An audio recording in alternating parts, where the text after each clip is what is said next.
Hello guys and welcome back. So today is July 17, 2025. We do have some beautiful patch notes, we do have some class balances and some new content for us to enjoy. So I'm going to be taking you guys through the changes that we have received today on this current patch. So the first point is we do have some new content in the game. We have our second raid, which is the Marina raid, the Queen. The Queen coronation raid is now active. However, you cannot play it yet. It is going to officially unlock on Saturday, so 2 days after the patch, so that if you want to go for the first clear, you have time to prepare. So on Saturday, the whales, so gather up the boys and try and get through the Queen and see if you can get your first clear. So the first 8 players that clear this will be inducted to the Hall of Fame and get the special titles and stuff. So with the release of the new raid, we have more sources of our jet black sculpture, so meaning we can get our hex chest pieces much faster. However, another thing you need to note is with this new update, we do have a new weapon. So the chest soul upper fragment and the lower fragment, you need both of them. You need the upper and the lower. Combine the two and get your chest soul. So the chest soul will be used to craft the new weapon, which is like a level 60 epic 2. Now we have 3 different paths. We have the elemental one at the top, we have the crit one at the bottom, and then the hex chest one, which is very similar to the crit one, but without that passive. You see that the passive is now different. Now you get this passive where the more 60 armors you have, you do more damage, and then it kind of utilizes the hex chest pieces if you have like the set active. So you start getting these bonus effects here. So keep that in mind. So if you are going for this one, keep in mind these 3 trees will be branching off to the level 70 with the upcoming patch in the future. So you wanna keep in mind what you wanna do here. So if you craft one of these level 60 epic 2, and maybe the Tenebras or the X, you can use this for the meantime. It is a better weapon. However, use flawless transfer so that you can save this weapon. Do not use the normal transfer where you actually consume this to get this, because you never know, maybe the level 70 weapon for your class on this particular path is the best one. So keep that in mind when you are trying to when you get the chance to go into the lower tree very soon, if you can get lucky with the blueprints. So keep that in mind, don't mess up. So because getting this one a second time is not that easy, because you'll have to start from scratch. You cannot just drop this from somewhere. You'll have to start from scratch, here or here, right? So if you have this already, you must have this to get this, guys. You cannot get this without maxing one of your paths, maybe the dragon one or the elemental one here, right? So you get this, you level it up all the way to level 60 epic 2. The moment you have this, you do your hex chest, the queen one, you get your fragments, your chest soul fragments, the upper one and the lower. You combine them to get the chest soul. Using the chest soul, you're gonna do the quest. And during this quest is going to ask you for the level 60 epic 2 weapon, right? The moment you have that, you can swap it. You can get it to this particular queen chest soul weapon. That is the path to get that. So yeah, that's just one piece of content and another variety of builds that we are going to be looking forward to. The next thing that we have with the new raid is the new insignia. We do have a damage bonus insignia here for your gloves and shoes. This is going to be really expensive like all the others, but yeah, for the whales who are looking for legendaries, there's a nice insignia for your gloves and shoes here. Damage bonus, really beautiful buff, very nice multiplier, so you want to keep an eye out on that. For us, it's just a chance at making some good gold. One small thing I did notice, and I don't know if it is until maybe this one releases, is there is no prayer system on the queen boss. For example, if you look at the normal hex chest one, like you can't pray for your blueprints here using the Ceriums.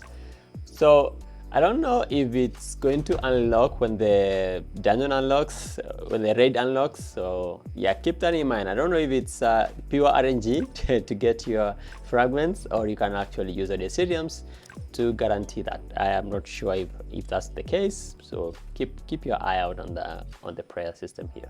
Hamlet now sells the Ceriums, so you can come and buy the Ceriums in the Hex Chest store.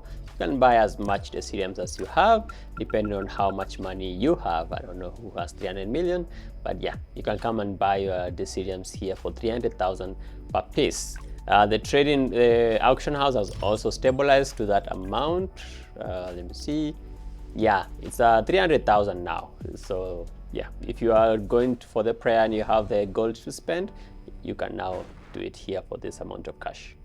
The way to get to Hamlet, pretty easy. Just you can quickly go to Co-op, go to Checkmate or Coronation, then look at the redeem button here, click redeem, and it's going to auto path you straight to this NPC and get access to your Ethereum here. And of course, for our favorite patch notes of the day, the cash shop, I only noticed one different thing is you can now buy insignias in the cash shop. You have your 2 insignia packs here, 1 and 2. Account limit of 3 and account limit of 6 on the pink ones, but there is the gold ones here. It'll cost you like $30. So yeah, if you want to spend that much, you can come here and get your 3 bags of insignium so that you can actually max them out. One of your choice, all the elemental ones and the Babina one. I think Babina is here. Yeah, so yeah, that is it for the cash shop update for the week. And now for the last part is the class balance changes. These are pretty good, some are really good, and let's talk about them like a little bit. So let's go with the first change is Magiblade. Damage bonus adjusted from 10 to 15 on the Wild Dance X.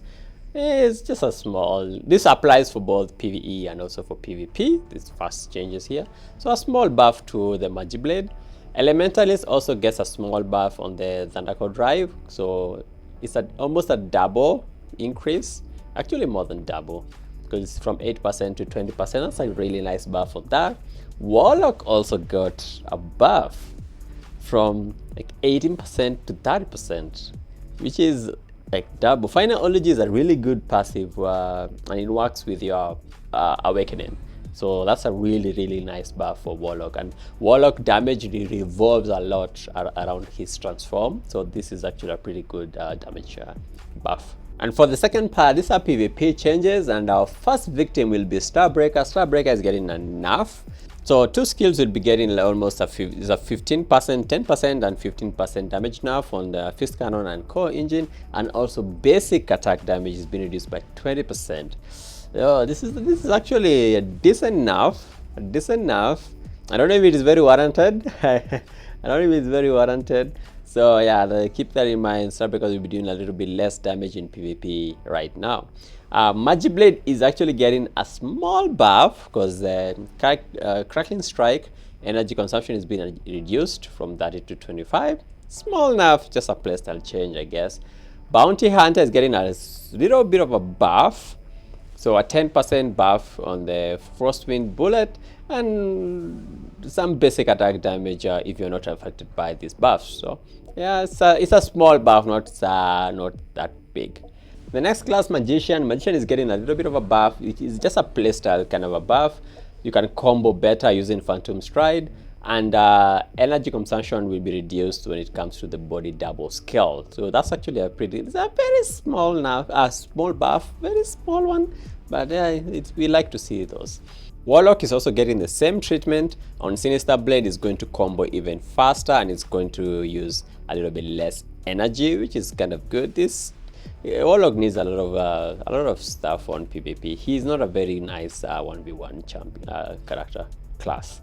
And also for Dark Vortex, he's getting a little bit less energy consumption of that as well, which is good. Skyguard is getting a nerf on the basic attack by 50%. It's kind of painful because Skyguard uses a lot of basic attacks on their combos. So yeah, you will find yourself doing a little bit less damage after this patch. And then let's go back to our PvE buffs. The first one will be Berserker. Berserker is getting a damage buff when you have your set effect. So your 2 set effect will be getting a 5% skill damage boost on the set effect, and on your 4-piece set effects, you're gonna be getting a 6% damage boost from the previous one on the 4-piece. So it's just a buff across the board on the Berserker 4-piece set effect. That's actually pretty good. The next one is Warlock. Warlock is also getting a nice buff on the 2-piece set effect, so a 6% damage on your Umbro, which is like basically your entire kit. So that's a really good buff. So I'm gonna be doing a little bit more damage now with the Warlock just for existing. Keep that in mind. And then Magician. The Magician one is really interesting.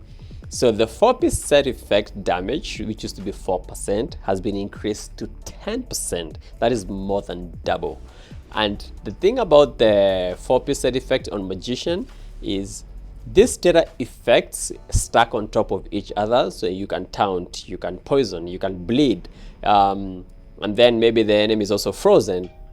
All of those debuffs will stack on top of each other, so this damage buff can go insanely high too. It has the potential of hitting, I think, 80% damage boost now with this 10% boost, so buff. So keep that in mind. Magician just got a nice damage buff. His damage used to be a little bit but now I actually see him being very competitive with all the utility he even brings. Now he actually does some really good damage. Let's people do some testing on it. I have a Magician now. I haven't like geared it up, but I was always very interested in this one, in this class. But now with this buff, he is looking very nice. He's looking very beautiful. So the 4 side effect, you see, every time you have any of these debuffs on your enemy, you will get the 10 damage boost, right? So if you have all of them, they'll stack. That's like 1, 2, 3, 4, 5, 6, 7, 8. Yeah, 80% damage boost. And Magician himself can apply, I think, 6 of these debuffs. I think you have Scorch here, that's 1. You have Sleep here, that's 2. You have Bleed here, that's 3. You have Poison here, that's 4. That's on your own, like you don't need help from anyone. And then maybe Elementaries can do your freezes for you. If your teammates do this status as well, you are actually benefiting from that. So you're going to be doing more damage, especially with big group fights. So yeah, the Magician changes are actually pretty nice. It's a really nice addition to the class. And with that, we are done with the class balance changes. Some classes were not even touched.